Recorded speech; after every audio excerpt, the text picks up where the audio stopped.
지금 이렇게 보면 그 서양 과학의 과학혁명 시작은 천문학부터인 거예요. 그러니까 우리가 오늘날 일상에서 과학하면 어떤 분야를 떠올리나 그러면 천문학은 잘 안 떠올려요. 물리학, 화학, 생물학 뭐 이런 쪽 의학 이런 쪽 떠올리고 컴퓨터 공학 이런 거 떠올리지 천문학은 안 떠올리고 실상 뭐 또 그 학생들이 진학을 할 때 천문학과 택한다 그러면 좀 낯설게 생각하고 그러지만 사실 근대 과학은 천문학부터 시작하는 겁니다. 왜 그러냐면 그 천체 운행을 어, 관찰하고 계산을 하다 보니까 천문학과 더불어 뭐가 발전하면 수학이 발전하는 거예요. 그 과학혁명이 시작된데 아주 획기적인 변화는 수학과의 결합이 본격화되는 것과 연관이 돼 있어요. 그리고 이 근대 이전에 기하학은 소위 말하는 유클리드의 고대 그리스부터 시작된 유클리드의 평면 기하학에서 출발합니다. 평면 기하학 우리가 이제 학창 시절에 배운 도형 이게 평면 기하학이에요. 면적 재고 뭐 이러는 거. 근데 문제는 공간 기하학, 3차원의 입체 공간 기하학은 아직 발전하지 않는데 이 근대 이후에 공간 기하학이 발전합니다. 이 공간 기하학이 발전하는 데는 데카르트의 대수학과 라이프니츠의 미적분, 그 영국 사람들은 이 미적분을 뉴턴이 최초로 발견했다고 얘기를 하고 독일 사람들은 라이프니츠가 발견했다고 그래요. 근데 미묘한 것은 라이프니츠하고 뉴턴하고 친분이 있었는데 어느 순간 라이프니츠가 뉴턴하고 절교를 선언해요. 에피소드인데 그 이유를 뉴턴이 라이프니츠의 메모를 훔쳐간 것으로 추측을 합니다. 아직 막연한 게 아니고 실제로 아주 그랬을 확률이 매우 높은 것으로 추측이 되는데 뉴턴이 방문한 이후 서랍에서 그게 없어졌다는 거죠. 그게 바로 미적분이라는 거예요. 근데 설마 뉴턴이 영국 사람들 인정하고 싶지 않겠지만 뉴턴은 위대한 과학자이긴 하지만 또 위대한 사기꾼이기도 했어요. 남의 연구를 훔친 게 한두 번이 아니에요. 그래서 어떤 변명을 하냐면 뒤에 보면 후크라는 사람도 나오고 그러는데 자기 연구 업적을 내놓았는데 동시대에 다른 학술원 회원이 그건 자기 주장이다라고 말을 했는데 그 변명으로 뭐라고 하냐면 내가 멀리 바라볼 수 있는 것은 내 앞에 거인들의 어깨 위에 내가 서 있기 때문이다 이렇게 얘기를 해요. 이게 오늘날은 어떤 의미로 받아들이냐면 아까 쿤이 얘기했던 과학혁명 방식이 아니라 이전의 과학자들이 꾸준히 쌓아온 것을 내가 배웠기 때문에 나는 그 위에서 더 위대한 걸 발견할 수 있었다. 이런 말을 한 것으로 알려져 있는데 사실은 뭐냐면 그 표절에 대한 변명. 그러니까 과학은 누구나 서로 다 베끼는 거다 이 말을 하기 위해서 어, 온전히 자기 혼자 하는 게 어딨냐 뭐 이런 식으로 오늘날 왜 고위공직자 청문회나 국회의원들 표절론을 나오면 그런 변명 비슷하게 하죠. 전적으로 혼자 하는 연구가 어딨냐 이지랄하면서 도망을 가죠. 그래서 이제 그런 저런 정황을 따져보면 라이프니츠 이게 철학하는 사람들은 라이프니츠가 미적분을 발견했다라고 얘기를 하는데 이 미적분은 결국 뭐냐면 저도 수학은 잘 모르니까 미적분의 세모랑 계산이나 이런 거 있죠. 개념은 뭐냐면 변화량 측정하는 계산법이에요. 운동량과 변화량 측정. 그러니까 고정된 운동량이 아니라 불규칙한 운동이나 이런 걸 계산한 불규칙하는 가운데서 평균값을 추구해 가지고 예측되는 운동량 변화량 그게 그래서 인문학 분야에서 제일 많이 응용되는 인문사회학에 응용되는 분야가 경제학입니다. 왜냐면 경제 동향 예측하기 위해서 이게 수학이 결합함으로써 그래서 과학이 이론화되고 법칙화되는데 놀라운 기여를 하죠. 그래서 이때 이후부터 과학 물론 아르키메데스가 지렛대 원리 할 때 수학적으로 계산을 하고 공식화했지만 오늘날 물리학의 모든 법칙은 다 수학으로 표시되잖아요. 그렇죠? 뉴턴의 법칙도 마찬가지고요. 좀 넘어가서 태양 중심 우주 체계가 완벽하게 된 건 코페르니쿠스 한 사람의 의사가 아니고요. 그 다음에 케플러라는 사람이 코페르니쿠스의 이론의 문제점은 뭐냐면 원운동을 한다고 봤어요. 원운동을 한다고 봤는데 이전보다는 오차가 줄었지만 오차가 여전히 줄지 않는 거예요. 천체 운동에 관한 그 계산에서. 그래서 케플러가 그것을 타원으로 도는 것 아닐까라고 했더니 그 오차가 매우 줄어들었어요. 그걸 수학적으로 완성한 게 뉴턴이에요. 그래서 그 다음에 갈릴레이에 의해서 천체를 관측해서 목성의 위성을 발견합니다. 망원경을 이용해서. 그래서 그래서 지구나 뭐 이런 토성이나 목성이나 이런 것들은 각각의 위성을 가지고 전체적으로 태양을 중심으로 도는구나라고 하는 것이 힘을 얻고요. 뉴턴에 의해서 그것이 행성의 궤도가 타원이라는 것을 수학적으로 완전히 증명함으로써 오늘날의 태양 중심 체계가 완결되는 과정을 거칩니다. 이게 천문학혁명의 과학혁명 시작이죠. 그 다음에 새로운 과학 방법론이 출현합니다. 그것은 영국의 철학자 베이컨이 제시하는 거예요. 베이컨은 자연이란 인간에게 봉사해야 하는 것이고 그것을 가능하게 하는 것이 바로 과학이라고 생각을 했어요. 그러니까 인간과 자연을 분리시키는 사고가 저기서 나오는 거고 자연을 수단화하는 사고가 나오는 거예요. 그러니까 동양에서는 생각할 수 없었던 생각이죠. 그런데 이게 오늘날의 환경주의자들에게는 저게 이제 환경 문제의 시작이라고 보는 겁니다. 자연을 함부로 훼손하고 이용하고 과학혁명의 시작이지만 생태 파괴의 시작이기도 한 것이죠. 베이컨이 그 유명한 아는 것이 힘이다라는 말을 남긴 이유도 지식 일반의 중요성을 강조한 게 아니라 자연에 대해 아는 것이 국가를 부강하게 만드는 길이다라고 말을 한 거예요. 영국 왕립학술원은 오늘날까지 있는 왕립학술원은 베이컨이 주장을 해서 베이컨 사후 40년인가 지나고 나서 베이컨의 권고를 그때서야 영국 왕실에서 받아들입니다. 여기서 나온 사람들이 아까 얘기했던 뉴턴보다 베이컨이 좀 앞 사람이에요. 뉴턴, 찰스 다윈 이런 그 과학혁명을 이뤘던 영국의 과학자들이 전부 다 이 왕립학술원 출신들이에요. 그러니까 영국이 산업혁명이 발달한 이유는 그저 우연히가 아닌 거예요. 저런 과학의 이론적인 혁명이 있었기 때문에 영국이 과학혁명을 선도할 수 있었고 산업혁명을 이끈 가장 핵심적인 분야가 뭐냐면 저 물리학에서 역학이에요. 정력학, 동력학. 그래서 어떻게 하면 힘을 전달할 수 있는 힘을 전달하는 원리를 구체함으로써 그것이 내연기관을 만들게 되고 기계들을 만들게 되는 원천이 되는 겁니다. 그 다음에 아까 미적분 얘기를 했지만 그 프랑스의 경우도 데카르트 같은 경우 오늘날 우리가 수학에서 말하는 좌표 있죠? 좌표를 처음 제시한 게 데카르트예요. 이제 이건 공간기하학을 완성을 시키는 데 도움이 됩니다. 무슨 소리냐면 데카르트가 잠이 많아서요. 어느 날 누워서 자다가 천장을 봤는데 여기도 격자무늬 천장이잖아요. 파리가 앉아있는 걸 보고 좌표를 생각하는 겁니다. 그러니까 공간상의 임의의 좌표를 설정하고 좌표 기준점을 설정하면 공간의 위치를 기준으로 해서 표준적인 어떤 위치를 확정할 수 있고 그런 생각을 한 거예요. 그래서 데카르트 이후에 지도의 좌표가 등장합니다. 위도 경도 개념도 그래서 나오는 거죠. 베이컨이 제시한 과학적 방법은 귀납적 방법이에요. 이건 경험에 기초한 겁니다. 그 경험적 사실들을 토대로 일반적인 법칙에 도달하는 걸 그걸 귀납법이라고 하시죠. 그 귀납법은 우리가 상식적으로 또 늘 쓰고 있는 거예요. 왜냐하면 여러 가지 경험적 사실들 근거로 하나의 결론을 내는 거는 익숙한 방법이잖아요.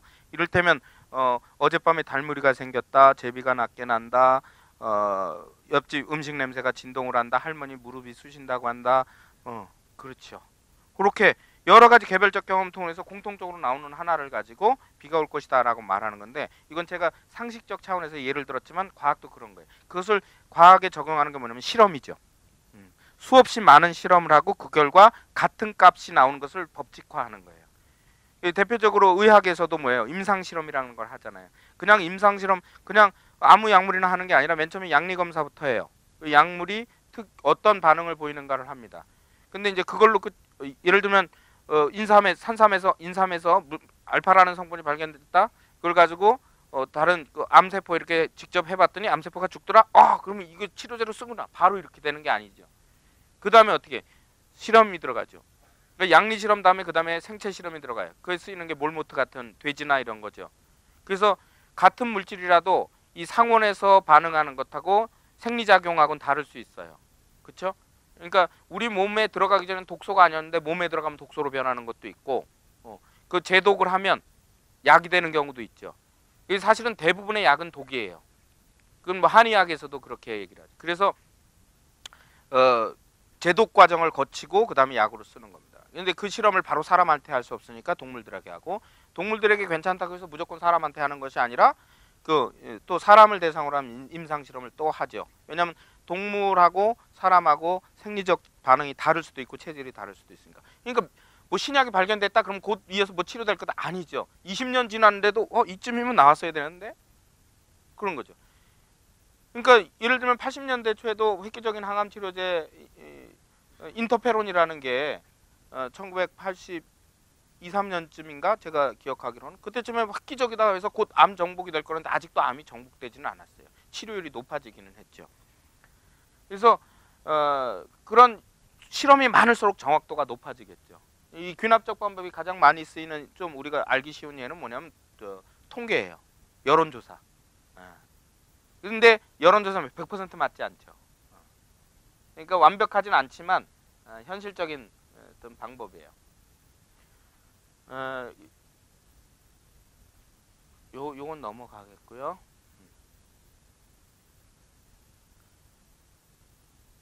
이제 근대 역학의 성립, 좀 전에 간단히 말씀드린 근대 역학의 성립은 물리학의 수리화의 근대화를 가져왔다. 더 나아가서 다른 과학 분야들에도 양적인 접근을 하도록, 양적인 접근이라는 게 뭐냐면 수량화해서 정량화해서 법칙화할 수 있는 그 수적인 법칙처럼 엄밀한 것으로 만들 수 있는, 그래야 이제 응용이 가능하기 때문에. 근대 역학은 갈릴레이에서 시작하는데 그건 뭐냐면 아리스토텔레스의 운동 이론을 다시 실험을 통해서 극복하면서 된 거예요. 그러니까 아리스토텔레스가 말한 대로 했던 것을 신봉하다가 의심을 하기 시작한 거죠. 그 대표적인 게 이제 진자의 등시성 운동 같은 걸 얘기를 하는 겁니다. 그러니까 우리가 실험을 안 해보면요,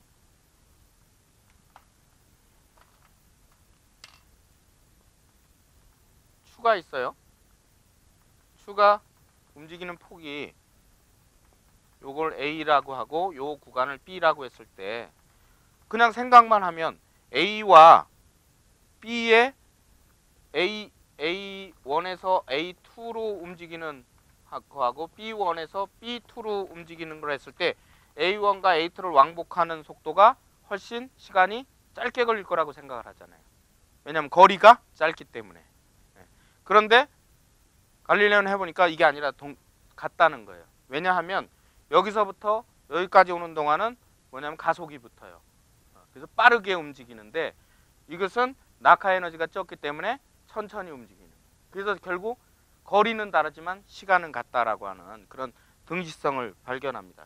이런 걸 정확히 알아야 힘의 전달과 속도 이런 걸 계산을 해서 기계적 장치에 응용을 할 수가 있겠죠.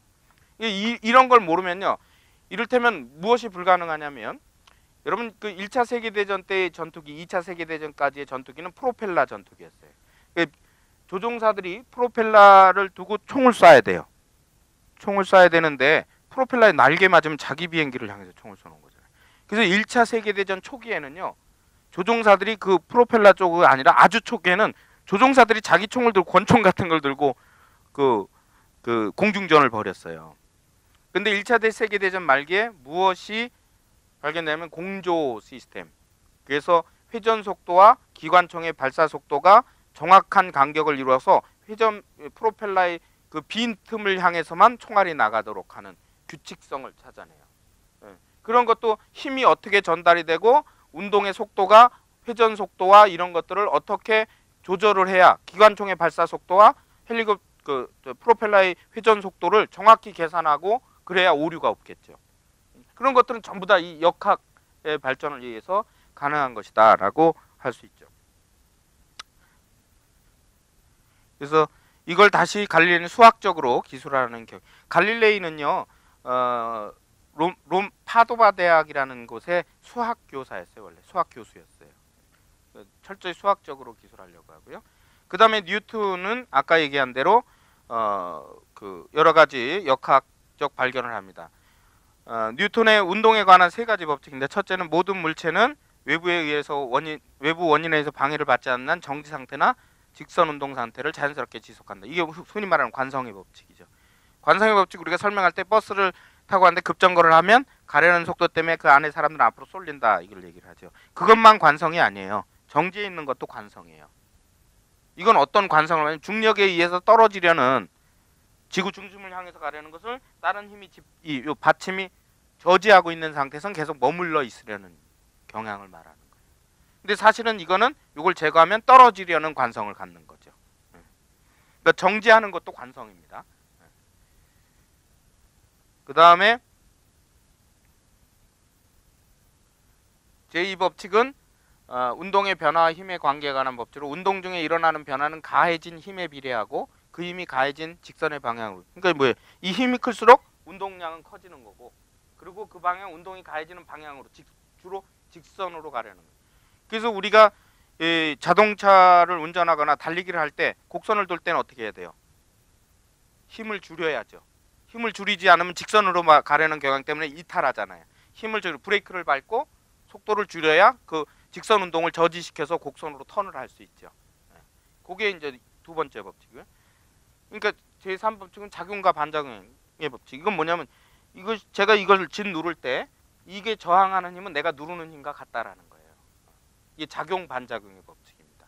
그래서 힘의 기본적인 원리들을 제시함으로써 힘의 전달과 축적과 활용이 가능한 원리들을 제시하는 것이다. 그래서 이게 아까 얘기했던 대로 산업혁명이나 과학혁명을 이끄는 그런 중대한 발견이죠. 요 뒤에 뭐 사실은 좀 신비주의적인 동기부여된 건 넘어가겠습니다. 그러니까 완벽하게 모든 걸 설명이 안 되기 때문에 때로는 빈 거는 저렇게 신비주의적인 걸로 이렇게 슬쩍 끼워 맞추는 경향도 존재하긴 했었다는 거예요. 뉴턴 역학의 결정판은 태양과 행성 사이에 인력이 존재하며 행성들의 운행이 보편 인력과 뉴턴의 운동 법칙에 수학적으로 기술될 수 있다는 것으로. 그러니까 태양을 중심으로 돈다는 것은 이미 드러났어요. 확증이 됐어요. 그런데 문제는 태양을 중심으로 도는데 왜 이탈하지 않느냐는 거예요. 왜 다른 지구가 생겨난 이래 계속 지구 궤도를 돌고 다른 데로 가지 않냐? 그게 바로 중력이죠. 근데 중력은 단순히 끌어당기는 것만 있는 게 아니라 청력도 있는 게 인력과 청력으로 설명이 되죠. 그래서 적절히 밀어내는 힘이 있어야 더 가지도 않고 적절히 당기는 힘이 있어야 멀어지지도 않는, 그것을 설명할 수 있게 되는 거죠. 그걸 수학적으로 계산했다는 거예요.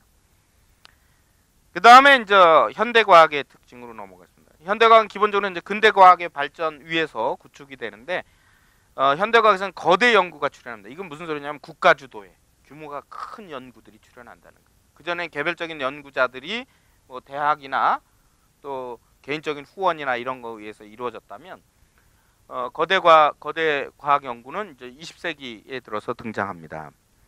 물론 저거의 기초는 아까 말씀드렸던 영국 왕립 과학 학술원, 또 프랑스에도 그 비슷한 게 있었고요. 그런 것들이 이제 18, 19세기에 위력을 발휘하면서 국가가 과학을 지원하려는 이런 계획들이 생기죠. 그 결정판은 미국의 원자폭탄 개발이에요.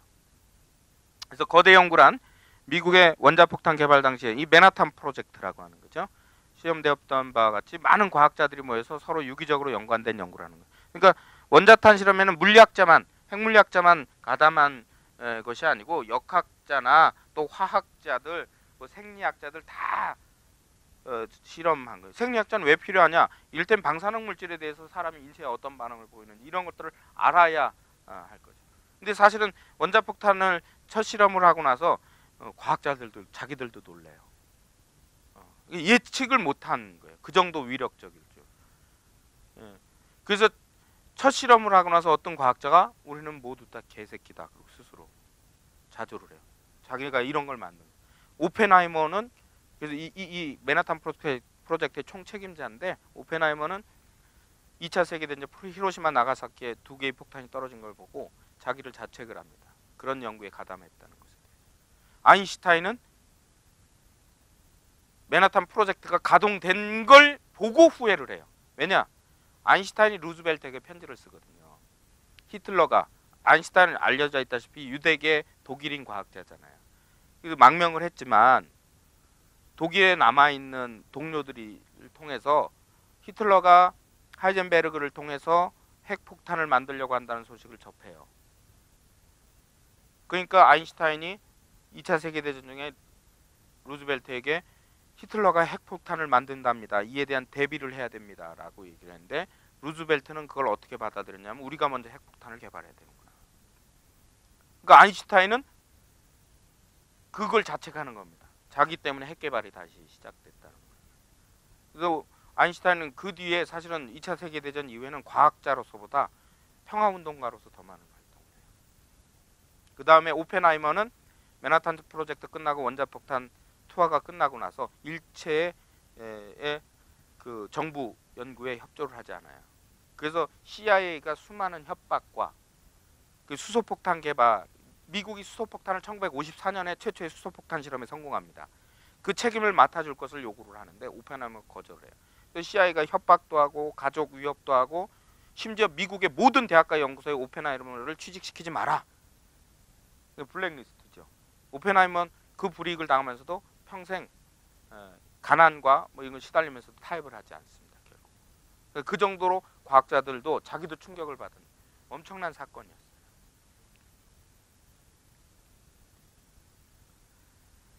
그래서 이러한 거대 연구는 필시적으로 어떤 의도와 꼭 관계되냐면 정부, 산업체, 군대와 손잡을 수밖에 없어요. 왜냐하면 저긴 천문학적인 돈이 들어가고 그리고 엄청난 기반 시설이 필요하고 법제적인 협조가 필요하기 때문에 그래요. 자, 그런데 여러분들 그 과학을 떠나서 생각을 해보세요. 여러분들이 어떤 일에 1억을 투자했을 때하고 3억을 투자했을 때하고 10억을 투자했을 때 바라는 기대치가 다르겠죠. 그렇죠?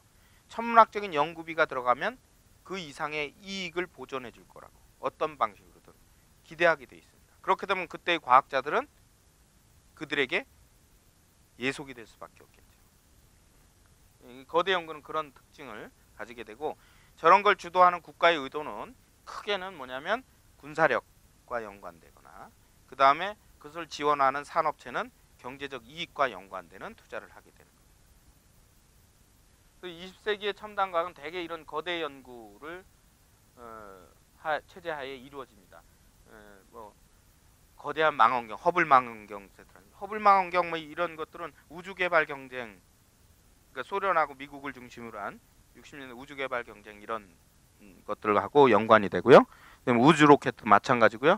거대 컴퓨터를 동원하여 거대한 우주를 탐구하고 거대 컴퓨터는 거대한 우주를 탐구하는 것도 마찬가지면 위성과의 교신을 통해서 정보를 분석하는 데도 또 기후를 분석하는 데도 이른바 이제 오늘날 슈퍼컴퓨터 같은 거죠. 지금 일반인들은 관심이 없어서 잘 모르지만 해마다 전 세계에서는 슈퍼컴퓨터 랭킹을 매겨요. 가장 놀라운 건 최근에 중국이 엄청나게 늘고 있다는 거. 우리나라에서 가장 좋은 슈퍼컴퓨터는 기상청에 있어요. 가장 욕 많이 먹는 정부기관이죠.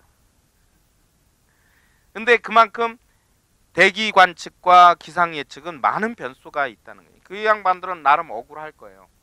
우리나라에서 가장 좋은 거, 가장 비싼 장비를 쓰면서 가장 욕을 많이 먹는 건 사람들이 이제 기대치가 일기 예보가 아니라 일기 오보라든 일기 중계라는 둥, 일기 평론이라는 둥 이런 소리나 듣고 있죠. 근데 이런 것들은 결국 이제 국가의 도움 없이는 안 되는 거고요.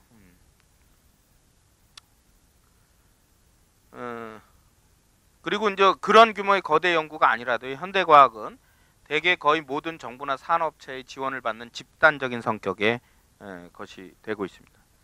또 과학 연구는 정부의 정책이나 경제의 영향을 받을 수밖에 없고 그 결과 과학자의 독립성이나 과학의 순수성이란 말은 이제 근대 때에나 들어맞는 것으로 끝나는 거죠.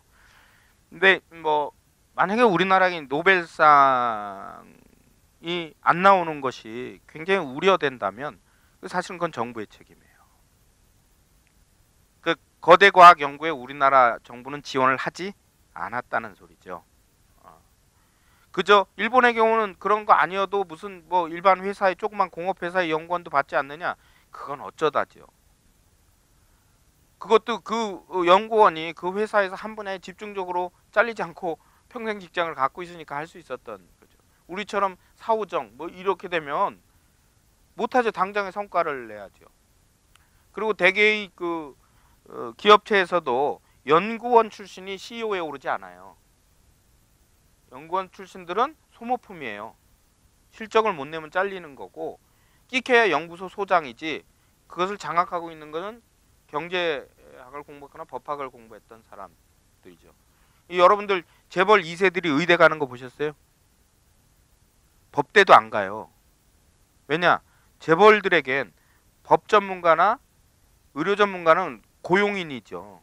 일반인에 비하면 고소득자지만 재벌들에겐 하인 같은 거예요. 그들은 뭘 가르쳐? 한사코 경제학이나 이런 걸 가르치죠. 경제학이나 경영을 가르쳐요. 그럼 뭐냐면 자기 밑에 사람이 누가 됐든 관리할 수 있는 기술을 배우는 거예요. 방향을 잡고. 그러니까 이공계 홀대론이 나오는 것도 이공계 출신 중에서 CEO가 별로 없으니까. 그러니까 이공계 출신들 보면 대학 들어갈 땐 내가 점수가 높았는데 늘 이거 가지고 불만을 가질 수밖에 없는 거죠. 그러니까 이게 욕망의 왜곡 구조예요. 그 결국 뭐냐면 최고 대우를 누가 받느냐 이런 건데 저같이 인문학한 사람 입장에서는 배부른 소리 하고 앉았네 그러는 거죠. 그러나 어찌 됐건 노벨상을 우리나라는 받을 준비가 안 돼 있는 나라예요. 제가 이제 거대 과학 연구가 옳다는 게 아니라 거대 연구 방향이 옳다는 게 아니라 사실은 저런 것들 속에서 나온다라는 거죠. 그리고 실제로 우리나라에서 매번 노벨 과학 분야의 노벨상을 받는다면 누가 받을까 거론되는 후보들이 몇 있어요. 그 사람들 다 외국에서 공부한 사람이에요. 우리나라에서 애초에 순수하게 공부한 사람이 아니고 미국이나 이런 데서 공부하고 온 사람들. 그래서 20세기 후반의 과학기술은 특히 이제 냉전 이데올로기의 영향과 밀접하게 연관되어 있습니다. 그래서 중앙 집중화, 거대화의 길을 걷죠. 그리고 그 특징은 이때의 뭐 우주 탐사, 거대 입자가스, 핵융합 이런 기술은 모두 냉전이라는 이데올로기 산물이었다. 이게 냉전하고 무슨 상관이냐? 우주 탐사. 저 우주 탐사 기술은요. 지금 북한도 그게 의심스러운 거잖아요. 우주 탐사를 빌미로 로켓 경쟁을 하면서 뭘 개발하냐면 미사일을 개발하는 거죠. 대륙간 탄도 미사일 같은 거.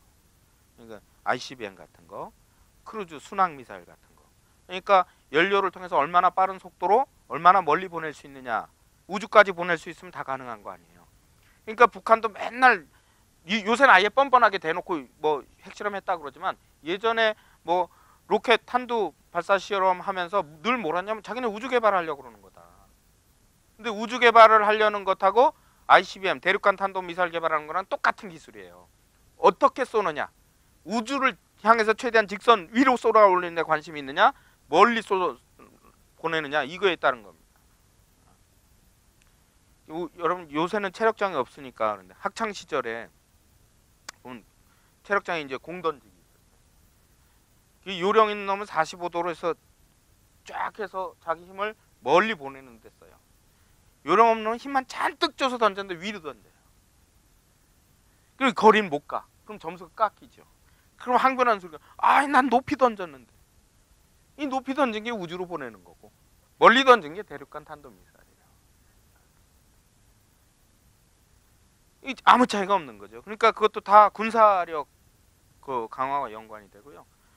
핵 발전은 핵무기 개발과 연관이 되고요.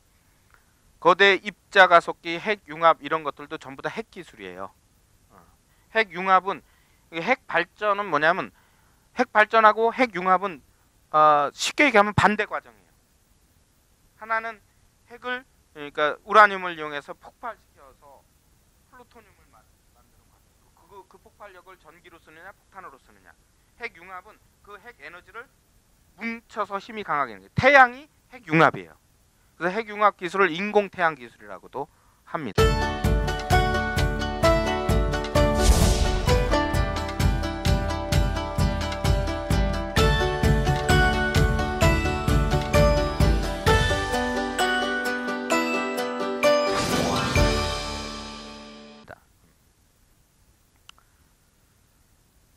이 전부 다 이데올로기적 경쟁이다. 냉전 체제에서.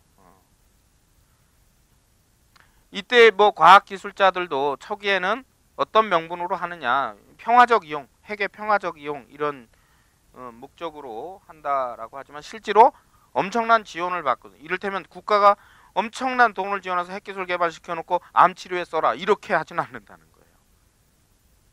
결국은 평화적인 목적의 가장 대표적인 게 핵발전인데요. 핵발전도 전쟁용은 아니지만요.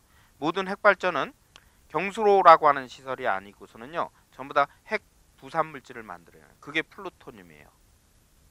옛날에 북한 경수로 사업 막 이랬잖아요. 북한이 자기네 전기 사정 개선하기 위해서 우리도 원자력 발전소 하겠다라고 했어요. 근데 그 방식이 그 북한이 그때 도입하겠다고 하는 방식이 뭐냐면 체르노빌 원전 있죠. 그 86년에 폭파했던 그것과 같은 모델로 하겠다는 그 낙후된 기술이에요. 근데 그 낙후된 기술도 이물 북한도 알고 있지만 그때 당시 기술적 한계이기도 하고 또 하나는 뭐냐면 그걸 통해서 뭐냐면 플루토늄이 나와요. 미국하고 그때 대한민국 정부는 그게 우려됐던 거죠. 경수로 방식이라고 하는 것은 중수로 방식에 비해서 플루토늄 생산이 안 나와요. 그래서 그것을 무기로 재처리할 수 있는 재처리 물질이 안 나옵니다. 그래서 그걸 대신 지어주겠다고 한 거예요. 근데 그게 깨졌죠. 미국이 우리랑 반반 내기로 해놓고 나중에 한국 정부에 다 내라고 했는데 그게 너무 부담이 되니까 우리가 못한 거예요. 그러니까 제가 북한을 편드는 게 아니라 북한은 그걸 빌미로 시작해서 핵개발이 되는 거예요. 요새 뭐 정치권에서 뭐 대북 송금 때문에 뭐 물론 그건 뭐 확정할 길이 없으니까 그렇지만 명분은 그때부터 제공한 김영삼 정부 때부터. 그러고서 이제 플루토늄이라는 건 자연 물질이 아니에요. 우라늄을 재처리하고 우라늄을 한번 원자력에 쓰고 나서 얻는 거예요. 그러니까 우리도 유사시에는 핵을 순식간에 만들 수 있는 나라예요. 원자력 발전 되게 많잖아요. 일본은 말할 것도 없죠. 그러니까 한반도에 북한에 생기든 대한민국에 생기든 굉장히 조심스러운 게 남북한이 동시에 핵 개발을 하기 시작하면 동북아는요 전 세계에서 핵이 가장 밀집된 지역이 돼요. 왜냐면 일본이 핵 무장을 하는 걸 막을 명분이 없습니다. 미국이. 그래서 미국이 북한이 아무리 개지랄을 떨어도 대한민국에 니네도 힘길러 하고 핵을 허용할 수 없는 이유가 일본과 대만도 자극할 수 있기 때문에.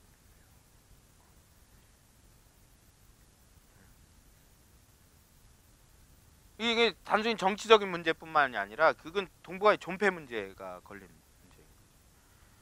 그래서 과학 연구의 결과인 이를테면 핵분열 기술에게 인류에게 큰 혜택을 가져올 수 있다라는 것은 이것도 역시 이제 이데올로기의 지배를 받고 있었던 거예요. 사실은 그것이 원자력 발전을 성공시킴으로써 평화적 이용 가능성의 사례를 주지만 사실은 원자력 발전 그 자체는 잠재적 위협이죠. 이를테면 저는 정치적인 차원에서 판단이 아니라 제가 김정일이었고 김정은이면 핵 개발 안 해요. 한국을 대상으로 한 거라면 핵 개발 안 해요. 뭘 개발하냐? 초정밀 유도탄 기술에 엄청 투자할 거예요. 그래서 그걸 어디에 쏘냐? 한국의 핵발전소에 쏘면 돼요. 그럼 그 자체로 핵폭탄이 되는 거죠. 이를테면 나에게 돈이 없어요. 가난해서 돈이 없어요. 그리고 저걸 한 번에 저 옆집을 골탕을 먹이고 싶은데 골탕 먹일 힘은 없어요. 근데 옆집 보니까 기름을 잔뜩 사놨네? 그러면 내가 내가 기름통을 들고 있을 필요 없어요. 거기에다가 성냥불만 그으면 돼요. 그러니까 저는 북한이 근데 왜 저지랄을 하냐? 대국민 선전. 한편으로 미국 때문일 수도 있지만 자기네 국민들에게 우리 핵 만들었어. 겁먹지 마. 체제 결속시키는 거예요. 예. 그러니까 너희는 나 같은 지도자 만난 게 복이야. 딴 생각하지 마. 이게 굉장히 큰 겁니다. 남한의 대한민국의 원자력 발전소 그렇게 많다는 걸 모르겠어요. 알면서도 굳이 그렇게 하는 건 우리 센 무기 갖고 있어. 걱정하지 마. 한 방 있어라고 말하고 싶은 거죠.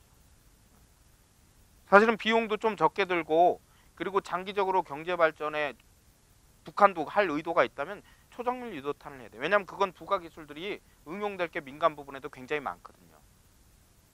핵은 그렇지 않지만 초정밀 유도탄 하려면 각종 센서, 전자기술 같은 걸 총동원해야 돼요. 그러다가 쌓이는 기술 역량들이 있을 수 있거든요. 그러니까 뭐예요? 국가의 미래 비전을 전혀 생각하지 않는 개판인 지도자인 거죠. 그 미쳤다고밖에 할 수 없어요. 그것을 동조하는 그 북의 수뇌부들도 집단 미친놈들인 거예요. 제가 이 말했다고 북한에 힌트 준 거 아닙니다. 국가보안법 위반이 아닙니다. 그들도 알고 있는데 안 하는 거죠. 다른 목적 때문에.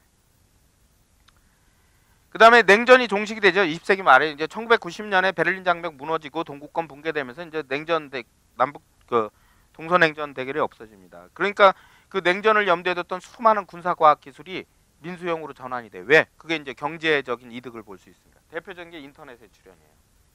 원래 인터넷은 미국 국방성에서 만들어진 아르파넷이라고 하는 그런 통신망이에요. 그것이 활용된 게 인터넷입니다. 그 다음에 인공위성도 대개는 군사적 목적으로 먼저 만들었다가 그 다음에 통신위성이니 기후위성이니 뭐 이런 것들이 다 민수형으로, 방송위성이니 민수형으로 전환이 돼서 그 기술들이 고스란히 산업에 응용이 되죠. 그 다음에 뭐 그런 사례만 하나 듣고요. 그 다음에 이데올로기로부터 자유롭지 못한 이 국가주도의 우주 탐사 계획은 그래서 요새는 안 하죠. 미국은 거의 우주왕복선 같은 거 이제 뉴스에도 안 나요. 옛날 콜롬비아호 맨 처음에 쏘아볼 때면 전 세계 생중계되고 이랬어요. 예. 그러나 미국 우주왕복선이 하나가 폭발하고 그 뒤부터 안 해요. 그래서 이제 우주 탐사 문제가 아니고, 우주 탐사는 고정적으로 하는 건 있어요. 뭐 화성 탐사 바이저 3호 같이 이렇게 장기적으로 이미 보낸 것 가지고 하지, 새로 뭐 발사를 하고 엄청난 천문학적인 돈을 투자하진 않습니다. 기술 개발은 하겠지만 과거처럼 그렇게 대대적으로 하진 않아요. 근데 이걸 가장 대대적으로 하는 나라가 있어요. 최근에 중국이죠. 중국은 뭐예요? 여전히 냉전적 사고에 아직 있을 수밖에 없어요. 왜냐? 사회주의 국가를 자처하죠. 그 다음에 12억 중국인들에게 어떤 국가적인 결속력을 해야 되고, 대외적으로 군사 강국이라는 이미지를 계속 부각시켜서 빅2의 이미지로 자기가 올라서려고 하는 그런 것들을 전부 다 패권적 욕구라고 그래요.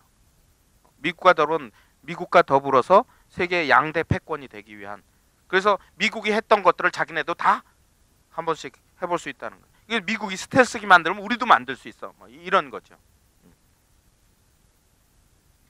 이거 다 사실은 정치적이고 군사적인 목적이 강한 거예요. 그러나 20세기 말에 그 이데올로기적 대립 체제에서 끝나고서 변화가 어떻게 하냐면, 과학기술의 거대화, 중앙집중화, 국가주도 이런 것들이 약화됩니다.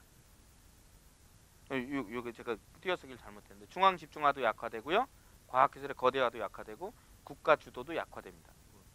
그 다음에 규모도 축소되고 분산화되고 주로 민간주도로 변화하고 있다. 왜냐하면 국가주도로 거대한 프로젝트를 하는 것은요, 당장 그 경제적 이득이 금방 돌아오지 않아요. 그렇기 때문에 국가가 재정 부담이 굉장히 크죠. 그래서 미국이 우주 산업에 굉장히 힘을 쏠 때는 미국이 전 세계에서 가장 경제 성장이 잘 이루어지고 그럴 때였어요. 그 다음에 가장 최근에 거대한 프로젝트 중에 대표적인 게 인간 게놈 프로젝트입니다. 근데 이것도 사실은 과거에 집중화된 연구가 아니라 수십 개국, 우리나라는 여기 안 들어갔는데 세계 30몇 개 국가의 공동 참여로 분산된 연구가 나중에 종합으로 나온 거예요. 그런데 재밌는 것은요, 이 인간 게놈 프로젝트가 천문학적인 돈이 들어갔는데 여러 나라에서 공동 투자를 해서 완성되자마자 인터넷에 띄었어요. 무료로. 이 거대 그때 많은 사람들이 충격을 받았어요. 저렇게 돈 많이 드는 걸 왜 공짜로 해주지? 근데 그게 가능했던 의도는, 저기 기초 연구가에도 천문학적인 돈이 들어갔는데 응용 연구가 이루어지려면 돈 되기 전에 또 돈이 들어가야 돼요.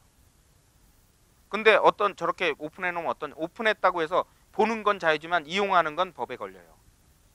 그걸 이용해서 신약을 개발한다거나 그걸 이용해서 새로운 치료법을 개설하면 그 기술을 응용한 대가를, 기술 사용료를 지불해야 돼요. 보여주는 건 공짜지만. 그러니까 노린 건 뭐예요? 이걸 수많은, 이제 추가로 돈 들이기가 부담스러우니까 이쯤에서 지금부터 수익이 낼 만한 방법을 찾은 게 그겁니다. 보여주고 그러면 전 세계 제약회사나 의료산업회사에서 달려들어요. 자기네 분야만 연구하면 되니까. 전 세계 분산된 기업체들의 돈을 통해서 응용이 되면 그걸 통해서 기술 사용료가 들어오기 때문에. 이게 원천 기술의 힘이죠. 이 원천 기술의 힘이 가장 강력하게, 원천 기술이 정말 무섭구나라고 하는 사례가 우리나라 미국의 퀼컴사의 관계예요. 미국의 퀼컴사는 이동통신 기술 특허 업체예요. 그래서 우리가 저 모바일 기기 그 원천 기술을 갖고 있는 회사입니다. 이게 망해가던 회사예요. 망해가던 회사인데 한국에서 언제요? 이동통신이 본격적으로 시작되면서 퀄컴 기술을 원천 기술로 택합니다. 이 퀄컴이 지금 세계적인 통신 원천 기술 사업자. 원천 기술을 갖고 있기 때문에 삼성이나 LG 뭐 이런 데서 다 응용해서 쓰니까 그 기술 특허 사용료만 가지고도 엄청난 기업이 되는 거죠. 그 다음에 현대과학의 또 다른 특징은 네트워크의 발달을 기반으로 하고 있다. 그래서 네트워크는 분산적이라는 거예요. 분산적이면 서로 수평적으로 연결이 돼요. 인터넷 떠올리시면 돼요. 그래서 이로써 형성되는 네트워크의 지배를 강하게 받고 있다. 아까 얘기했던 인간 개념 프로젝트도 결국 그 네트워크의 힘에 의존한 거죠. 인터넷에 올렸다는 거. 그 다음에 20세기에 이제 중앙 집중적인 과학 기술과 달리 21세기의 생명 조작 기술이나 정보통신 기술은 분산적으로 작동하고 더욱이 네트워크로 연결되기 때문에 통제나 폐기 또는 방향 전환이 불가능하게 됩니다. 그러니까 산만하게 이루어지면 통제가 안 되죠. 중앙 집중돼 있으면 거기면 어디를 장악하면 된다라는 게 있는데 저건 이제 이미 퍼져버리면 통제가 안 되는 거예요. 그래서 이런 점들을 고려했을 때 현대 과학 기술의 성격을 정리해보면 첫째, 네트워크형 기술의 특성을 보인다. 그런데 이 네트워크형 기술의 특성은 바로 작은 사이버 공격에 의해 커다란 피해를 입을 수 있다. 해킹 같은 거. 그래서 한 개인에 의해서도 커다란 피해를 초래할 수 있어요. 그러니까 우리가 이제 북한과의 관계에서 참 우려할 것 중에 하나가 북한이 해킹 부대를 운영하고 있다고 그러잖아요. 그래서 그 운영하고 있는 것 때문에 사실은 우리나라 안에서의 공작도 정치 공작도 가능해지는 거예요. 국정원이 북한을 핑계대고서 디도스 공격 같은 걸 한다든지 뭐 이런 것도 가능해져요. 한국과 같이 인터넷이 전 세계에서 가장 발달한 나라에서 이 선거나 투표나 할 때 천문학적인 돈이 드는 것을 대체할 방법이 있어요. 인터넷 투표를 하는 거예요. 전자 투표를 하는 거예요. 그럼 사실 돈 거의 안 들어요. 이미 네트워크는 깔려져 있죠. 자기 고의 주민번호나 이런 거 입력해서 비번 만들어서 하면 돼요. 요번에 홍준표 후보가 선거와 관련된 얘기를 하려는 게 아니라 경남도지사직을 그만두면서 날짜를 교묘하게 이용해서 보궐선거를 막았잖아요. 그 명분 중에 하나가 보궐선거를 하면 300억 정도 되는 경남도의 예산이 들어간다. 그 천문학적인 돈이 들어가는 거를 주민 피해를 줄 수 없다라는 거예요. 그거에 대해서 정치적으로 뭐 그럼 출마를 하지 말든가 이런 얘기는 제가 하려는 게 아니고 그 전자투표를 하면 그 300억이 들 일이 없죠. 근데 왜 못하냐? 저런 위험 때문에 그래요. 그 대통령 선거를 하면 3천만 가까운 유권자가 투표를 한 결과를 한 사람이 조작을 해버리면 모든 게 끝장나니까 그것은 돈의 문제가 아닌 거죠. 그래서 그런 위험이 굉장히 있다. 그래서 뭐 예를 들면 남한 전체를 전기를 나가게 한다. 이런 것들이 굉장히 공포스러운 거죠. 그것도 지금 우려가 되고 있고요. 이를테면 사이버 테러리스트들이 준동을 한다면 병원의 컴퓨터에서 환자들의 처방 데이터를 교란하면 수많은 사람이 죽을 수 있죠. 그래서요, 우리나라의 대형 병원들은 일정 규모 이상의 중대형 병원들은요, 정전에 대비해서 반드시 자가발전 시설을 하게 돼 있어요. 그러니까 중앙 통제는 단순히 정보 네트워크만의 문제가 아니라 수도, 전기, 가스 이런 것들이 전부 다 중앙으로 집중돼서 통제된다는 것이 굉장한 위험을 안고 있는 겁니다. 그래서 네트워크형의 장점을 가지려면 그런 것들이 분산이 돼야 돼요. 그래서 원자력 발전소를 지어서 서울까지 전기를 나르는 짓은 이거 진짜 미련한 짓입니다. 전기 손실도 엄청나고요. 이게 지역 발전 위주로 대한에너지, 대한발전 방향으로 나아가야 돼요. 그래야 그 피해가 줄어들 수 있습니다. 가스 같은 경우도 마찬가지입니다. 여러 가지 대안적인 에너지, 분산형 에너지 사용을 써야 위험을 낮출 수가 있습니다. 근데 은행은 일단 생명이 아니니까 그렇다 치고 은행이 병원이 제일 문제고요. 그 다음에 우리가 흔히 경제 경영하는 사람들이 주식 투자할 때 포트폴리오 투자라 그러잖아요. 이걸 분산 투자라 그러죠. 위험을 나누는 거예요. 그것은 이 국가 관리에도 적용이 돼야 돼요. 이 정치 권력도 분산된 분권화가 강화돼야 되고, 분권화 속에서 에너지 정책도 지역에 맞게 해야 되고, 이런 것들이 앞으로는 강구돼야 된다라고 할 수 있습니다. 규모가 우리는 너무 최고, 최선, 최대 이거에 집착하면 최고로 피해 볼 수 있어요. 그 다음에 정보사의 또 다른 위협이 뭐냐면 정보사에서 감시의 양상이 변한다라는 겁니다. 중앙 집중화된, 우리가 이제 냉전 시대나 또는 첩보 영화나 이런 데 보면 정부기관에 의한 어떤 감시나 인권 침해 이런 것만 염려가 되잖아요. 근데 정보화 시대는 그런 것들이 아니라 네트워크로 연결된 각 주체들의 상호 인권 침해나 사생활 침해 이런 것도 우려가 되죠. 최근에 어떤 뉴스가 나오냐면 중국의 해커들이 각 가정에 있는 가정용 있잖아요. 애완동물이나 애들 부모들이 실시간으로 이렇게 사무실에서 볼 수 있게 하는 CCTV 비슷한 거 있잖아요. 이동통신업체에서 제공하는 거. 그걸 해킹을 해서 성인 사이트에 유포를 시켰다고 그래요. 한국의 원룸 장면 이런 식으로.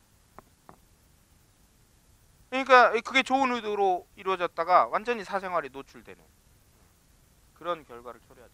전통적인 감시 방식은 제레미 벤담이라는 영국 철학자가 제시한 모델인데 파놉티콘이라는 거예요. 중앙 집중적인 파놉티콘은 뭐냐면요, 중앙에 감시탑이 있어서 사방팔방으로 감시할 수 있는 거예요. 대표적인 예가, 요새는 제가 경찰서 유치장에 안 들어가 봐서 모르겠는데, 예전에 제가 대학교 다닐 때 시위 때문에 이렇게 잡혀 들어간 적이 있었는데, 그때 보면 중앙에 이렇게 테이블이 감시하는 사람이 경찰이 있고요. 그럼 유치장이 이렇게 돼 있어요. 2층으로. 여기 다 이제 창살이죠. 그러면 한 사람이 전체를 감시하는 이런 시스템이 중앙 통제식 감시 장치, 이제 파놉티콘 시스템이라. 감시탑. 포로 수용소의 감시탑 중앙에서 하는 거예요. 그런 게 이제 중앙 집중식이라면 이제는 상호 감시 체제라는 거예요. CCTV 해킹만 하면 다 감시가 되지요. 이런 경우 중앙 집중적인 감시도 문제지만 분산하는 같은 해서 모든 사람이 서로를 감시할 수 있다는 건 이제 그 감시의 통제나 이유나 이런 것도 모르는 체제로 서로 감시당하는 거예요. 우리가 CCTV를 많이 설치해서 범죄 예방에 도움이 되고 범죄 수사에 도움이 되는 건 사실이지만, 한편으로 보면 사생활 침해 우려가 있죠. 이제 데이트하다가 여자친구 집 앞에서 뽀뽀도 맘대로 못해요. 자칫하면 그 CCTV 감시하는 사람이 다 보고 녹화하면 어떡할 거예요. 그래도 다행히 결혼이라도 하면 모르지만 그러다 헤어지면 또 어떻게 해요.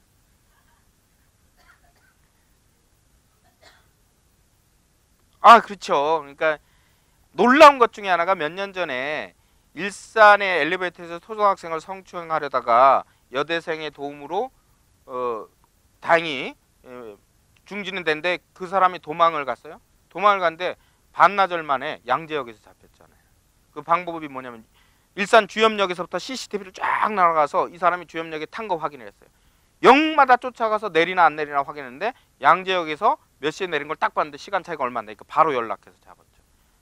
이 놀라운 거지만 나쁜 놈을 잡아서 다행이지만 한편으로 소름이 끼치는 일이죠. 소름 끼치는 일이에요. 내가 아무 잘못 없이 24시간 감시될 수 있구나.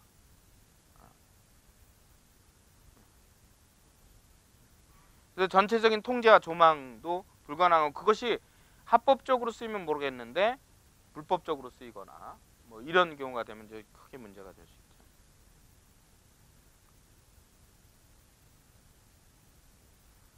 그리고 또 문제는 인터넷 속의 정보의 경우 국가나 어느 누가 한 곳에 보관하려 해도 생성과 소멸이 빠르게 일어나기 때문에 모든 정보를 보관하는 것도 불가능하다. 그래서 정보의 안정성에 문제가 되고요.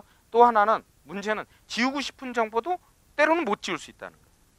그래서 유럽에서 몇 년 전부터 얘기한 게 잊혀질 권리라고 하는 거예요. 그게 뭐냐면 자기가 과거에 인터넷에 부정적인 어떤 사건에 연루됐는데 그걸로 처벌도 받고 이랬지만 여전히 그게 인터넷에서 떠돌면 계속 지속적으로 죄값을 치렀는데도 문제가 되는 거예요. 인권 침해죠, 사실. 우리 법은 한 번 처벌하면 다시 처벌하는 일사부재의 원칙을 전 세계 모든 민주주의 국가가 채택하고 있어요. 이 법정 형벌은 일사부재의 원칙에 맞는데 실질적 삶은 늘 나쁜 놈이 돼. 그러니까 그런 것들이 문제라는. 인터넷에 한번 올라가 있다는 건 그 정보가 어딘가에 떠돌고 있다라고 하는 그런 문제도 있는 거예요. 그 다음에 현대과학은 기술 주도의 과학이다. 이건 무슨 소리냐면요. 시간이 없으니까 무슨 얘기냐면 이제는 새로운 이론이 등장하지 않는 시대라는 거예요. 기존의 이론을 바탕으로 계속 기술 응용만 하는. 여러분 컴퓨터를 하나 고구만 예를 듣고 이 부분은 맞을게요. 이를테면 컴퓨터가 한참 1년 반마다 바뀔 때 286, 386, 486 펜티엄 나갔어요. 근데 지금은 없어요. 펜티엄 이후로는 추가로 뭐 없어요. 물론 성능은 계속 향상이 돼요. 근데 286, 386, 486, 586 펜티엄 이것까지 포함을 해도 뭐냐면 이것은 새로운 이론이 새로운 컴퓨터를 만든 게 아니라 성능이 향상된 거예요. 지금 4차 산업도 나오는데요. 그 4차 산업도 어떻게 이동할 거냐. 새로운 과학 이론이 나와서 예측되는 게 아니라 기존의 기술들이 성능이 업그레이드 됨으로써 결국 뭐까지 할 거다 이런 거예요. 그래서 이제는 이론 중심의 과학이 아니라 기술 주도의 과학이 된다. 그래서 과학의 발전이다라기보다는 기술의 발전이다라고 하는 성격이 더 강화된다라고 할 수 있어요. 그래서 유전자 기술도 마찬가지. 얼마나 많이 유전자 조합을 하느냐. 횟수가 중요한 거지 유전자에 관한 새로운 이론이 나오는 게 아니에요. 이 복제양 둘리도 그런 결과고요. 황우석 교수가 맨 처음에 획기적인 걸 했다고 했을 때 수정란에 착상시키는 것에서 놀라움을 사람들이 놀라는 거예요. 이게 뭐냐면 서구의 경우는 수정란 착상시는 보통 2000분의 1로 성공 확률이에요. 근데 황우석 교수는 그 200~300분의 1로 성공했다고 발표를 하는 거예요. 그러면서 얘기한 그 유명한 젓가락 얘기예요. 전 세계에서 쇠젓가락을 쓰는 민족은 대한민국밖에 없다. 이건 뭐냐면 어떻게 그렇게 확률 높게 착상을 시킬 수가 있었느냐. 여러분께 그때 한참 뉴스 나올 때 이렇게 보이잖아요. 그걸 갖다가 우리는 손기술이 좋다라는 걸 그런 식으로 표현한 거예요. 국민들이 와 했죠. 맞아 나도 쇠젓가락 써. 이러고. 알고 봤더니 쇠젓가락이 핀셋으로 써라는 거예요. 상관없어요. 핀셋은 전 세계가 써요. 이게 뭐예요? 사기였죠. 200번에 한 번이 조작된 거예요. 실험 횟수가 조작된 거예요. 제가 말씀드린 건 황우석 교수를 다시 비판하려는 게 아니라 결국 뭐냐 수많은 실험 속에서 기술의 정확성을 높이는 데 초점이 있는 거지 새로운 착상 이론 뭐 만들고 생명에 대한 새로운 사유가 등장하고 이런 건 아니라는 거예요. 왜 그러냐면 저런 것들이 거대 과학에 의해서 뒷받침되는 천문학적인 돈이 들어가는 것보다 훨씬 산업화로 전환되기 빠르고 경제적인 이윤을 추구하는 기술로 시장화되기 빠르기 때문에 그래요. 그게 이제 다 그런 거라는 거고요. 마지막에 이제 전망. 과학기술의 지혜로운 활용. 문제는 과학기술의 발전이 인간을 위해서 쓰이는 것이냐 아니면 산업이나 경제적인 차원에서만 따지는 거냐. 4차 산업혁명 저는 과학자가 아니기 때문에 뭐 어떻게 어떤 기술이 등장할 것이다. 사실은 과학자가 아니어도 예측할 수 있어요. 이 기술이 발전하면 진짜 우리가 꿈속에서 그리는 거 공상과학 영화대로 될 거예요. 다. 실제로 지금까지 20세기 이후도 헐리우드 영화에 나오는 것들이 실현되는 과정이었어요. 그러니까 그렇게 생각할 수 있어요. 근데 문제는 헐리우드 영화를 보면 늘 미래는 비관적이에요. 와 이렇게 편리하게 기술이 발전할 거다 했는데 그런 상상을 해보면 근데 이 문제는 안 생길까? 라고 하는 것들이 영화로 나오는 거예요. 그러니까 그런 것들이 과연 인간을 위해서 쓰이는 기술로 될 수 있느냐. 근데 지금까지 나왔던 과학기술 중에 친인간적인 또는 친자연적인 기술들이 있어요. 이를테면 태양광 발전 기술 같은 거예요. 핵 대신에 핵의 위험이 없는 그런 대체 에너지 이런 것들을 수없이 개발하는 것들이 필요하다. 유전자 공학 같은 경우에도 물론 질병 치료의 어떤 목적을 달성하는 건 좋지만 그것이 일단 돈 있는 사람들의 그러니까 가난한 사람들의 불치병을 고치는 것보다 돈 있는 사람들의 수명 연장을 위해서 먼저 쓰이는 그럴 확률이 높죠. 그러니까 4살, 5살짜리 불치병 걸린 애를 고치는 그것은 천문학적인 돈이 들어가는데 그 돈을 댈 수 있는 사람은 90이 넘어서도 경영을 하고 부자로 살기 위해서 그 기술을 먼저 받을 수 있다는 거예요. 그러면 그게 과연 인류를 위한 거냐? 어저께 뉴스 보니까 우리 한국 화이자란 제약회사에서 만드는 유방암 치료 기술 약이 획기적이라는데 한 알에 20만 원이래요. 한 달에 5, 600만 원씩 든대요. 그럼 어떻게 하겠어요? 그 다음에 현대 과학기술에 대한 비판적 전망. 초점은 그겁니다. 인간이 과학의 발전 방향을 결국은 신이 되고 싶은 것처럼 쓰는 것 아니냐. 물론 우리가 신이라는 존재를 염두에 두고 거기에 침범하지 말아야 된다는 종교적 접근은 아닙니다. 그런데 다만 인간은 인간을 넘어서는 인간이 될 수 없다라는 거예요. 인간이 인간으로 있을 때 인간적이지 인간 이하여도 비인간이고요. 인간을 넘어서는 걸 가질 때도 비인간이에요. 우리가 할리우드 슈퍼히어로물 보면 이들이 인류를 위해서 싸우지만 사실 실제로 존재한다고 생각해 보세요. 이들이 인류를 위할 수는 있겠지만 그 정의감은 그 능력에서 오는 게 아니에요. 다른 것에서 채워져야 돼요. 그게 뭐냐면 인간에 대한 애정 이런 것들을 갖추는 인성교육이라든지 이런 것들이 필요한 거죠. 슈퍼맨이라는 영화를 보면 슈퍼맨은 뭐든 할 수 있는 힘을 가졌지만 그가 정의를 위해 싸운다는 설정은 무엇으로부터 시작되냐면 다행히 좋은 양부모 밑에서 컸다라는 것이 배경이 돼요. 그리고 배트맨의 경우도 부모가 재벌이고 사고로 죽었지만 그 부모가 부자임에도 불구하고 자식 교육을 올바로 시킨 사람으로 묘사가 돼요. 그걸 배제해버리면 기술은 인간의 얼굴을 띌 수가 없다라는 걸 우리가 늘 염두에 둬야 됩니다. 그래서 우리가 그런 위험들은 인간의 영역을 넘어서는 욕망을 가졌을 때 신화적인 것에 대해서 그런 고민들이 있어요. 이카로스가 밀랍으로 날개 만들어서 태양까지 올라가려다가 녹아내린 사건. 또 그 다음에 프로메테우스가 인간에게 불을 훔쳐줘서 신적인 차원까지 접근을 하려다 프로메테우스가 벌을 받는 사건. 그리고 성경의 바벨탑 만들다가 재앙을 맞은 사건. 이런 것들은 전부 다 신화적인 이야기지만 인간이 어떠한 선까지 자신의 지식과 과학기술을 활용을 할 것인가에 대한 근원적인 고민을 고대 때부터 하고 있음을 보여준다라고 할 수 있겠습니다. 그래서 아리스토텔레스는 기술은 자연을 기만하는 행위라고 말합니다. 그 기술 사용의 섣부른 사용에 대한 위험성을 경고하는 거죠. 아이러니하게도 아까 말씀드린 것처럼 그 아리스토텔레스의 이론 때문에 연금술이라고 하는 사실 초창기 연금술은 다 사기죠. 그런 것이 나오기도 했습니다. 그러니까 기만하는 행위죠. 그 다음에 베이컨이 아는 것이 힘이다라는 말은 그런 유명한 말과 과학기술을 통해 아담 이래 잃어버린 에덴 동산을 되찾는다는 발상은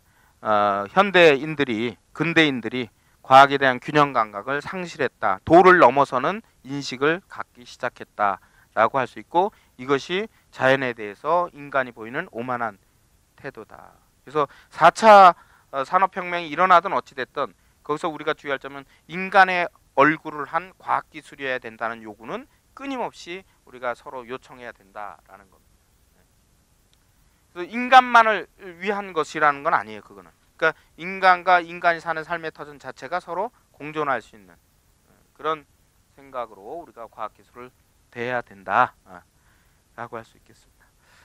예, 좀 시간이 늦게 시작해서 늦게 끝난 점 용서드리고요. 다음 일정이 또 있는 모양이에요. 그래서 밖에서 기다리는 분 계신데 빨리 이걸로 마치도록 하겠습니다. 혹시 간단한 질문이라도 질문하실 거 있으면 질문 못하게 제가 말씀을 드린 것 같네요.